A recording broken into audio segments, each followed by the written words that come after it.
Hello, Bacho. Let's read the given question. The question says, a man weighing 80 kg is standing in a trolley weighing 320 kg. The trolley is resting on frictionless horizontal rail. If the man starts walking on the trolley with a speed of 1 meter per second, then after 4 seconds, his displacement relative to the ground will be option A 5 meter, option B 4.8 meter, option C 3.2 meter, option D 3 meter. So for this question, the key concept we need to understand is the concept of conservation of momentum. Conservation of linear momentum precisely. So यहाँ पे we have studied when there is no external force acting on the system.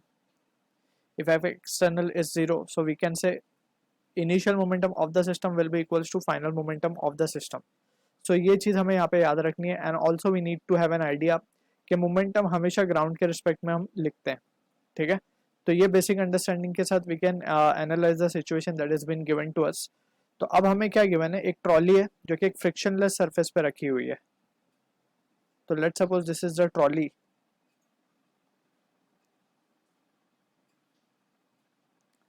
Placed on a frictionless surface और उसके ऊपर a man is standing like this.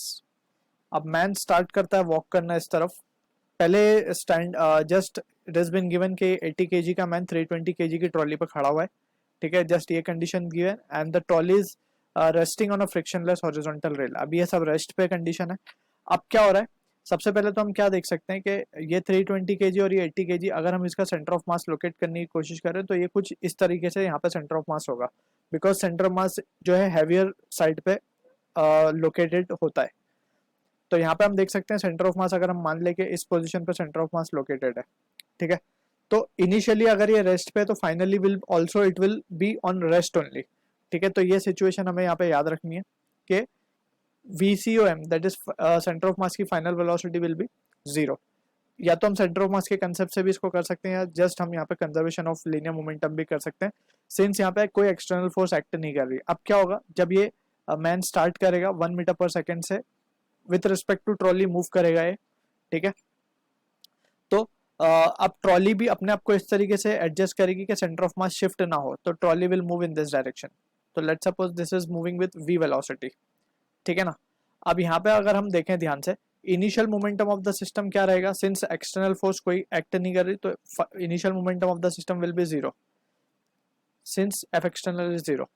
तो अगर initial momentum of the system 0 है तो finally भी उसको 0 ही होना पड़ेगा, because centre of mass has to be at rest, ठीक है. तो final momentum that is pf will be equals to 0. और फाइनल मोमेंटम 0 कब बनेगा, जब ये जो मैन है विथ रिस्पेक्ट टू ग्राउंड अगर हम देखें तो it will be moving with speed 80. हम मान रहे टुवर्ड्स राइट जा रहा है तो हम इसको पॉजिटिव ले रहे हैं, 80 इंटू 1 माइनस ऑफ v. इस तरीके से हम लिख सकते हैं इसको. This is the momentum with respect to ground, ठीक है. तो ये बात हो गई. अब हम बात करते हैं ट्रॉली. अब क्योंकि ये टुवर्ड्स राइट या trolley will be moving towards left, तो ये वैल्यू कितनी आ जाएगी, ये आ जाएगी हमारे पास 320 इंटू वी, ठीक है ना. So this will be equals to what 0. अब इसको सॉल्व करेंगे, यहाँ से v की वैल्यू निकाल लेंगे. v क्या है हमारी, this is the speed of trolley with respect to ground, ठीक है ना.